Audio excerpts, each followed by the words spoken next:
तो सभी 5 राज्यों के विधानसभा नतीजों का ऐलान आज लगभग हो गया है। किस राज्य में किस पार्टी की सरकार बनने वाली है, इसकी भी तस्वीर लगभग साफ हो चुकी है। कल सुबह तक जैसे ही फाइनल नतीजे आएंगे, इस बात का भी खुलासा हो जाएगा कि किस पार्टी ने किस राज्य में कितनी सीटें जीती हैं। पर इन सबसे अलग अभी हम आपको ये बता रहे हैं कि चुनाव जीतने वाले सभी 5 राज्यों के विधायकों यानी कि विधानसभा के भावी सदस्यों को मिलने वाला जीत का प्रमाण पत्र कौन देता है, इस प्रमाण पत्र का इस्तेमाल क्या होता है और इसको लेकर के कानून में नियम क्या है।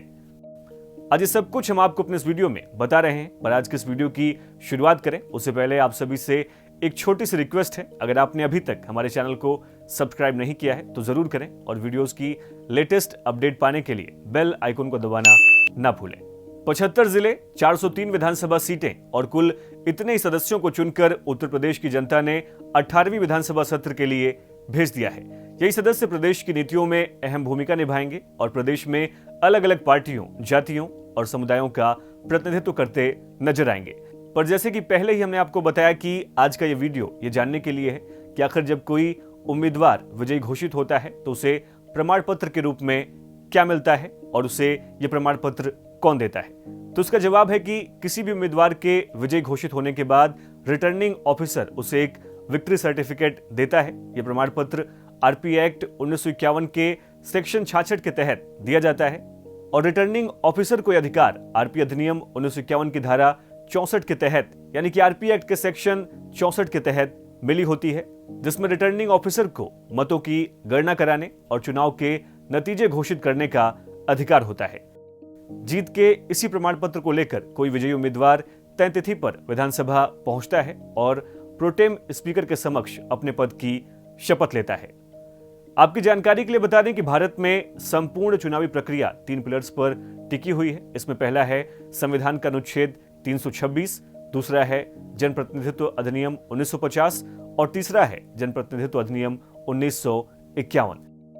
इन तीनों पिलर्स के अपने अपने नियम और कानून हैं जो कि चुनाव संपन्न कराने में अहम भूमिका निभाते हैं। जैसे संविधान का अनुच्छेद 326 किसी लोकसभा और राज्यों की विधानसभा के चुनाव में वयस्क मताधिकार धर्म, नस्ल, जाति या फिर लिंग के आधार पर बिना किसी भेदभाव के समानता से वोट डालने का अधिकार सुनिश्चित करता है।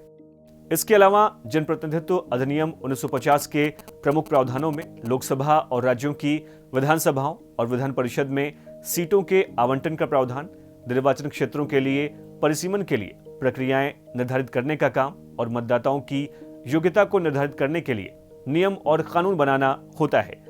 जबकि जनप्रतिनिधित्व अधिनियम 1951 चुनाव को कंडक्ट कराने, सदन की सदस्यता के लिए योग्यताओं को बताने, चुनाव में भ्रष्ट प्रथाओं और अपराधों पर अंकुश लगाने और सबसे जरूरी निर्वाचन संबंधी आशंकाओं और विवादों के समाधान के लिए प्रक्रियाओं का निर्धारण करता है।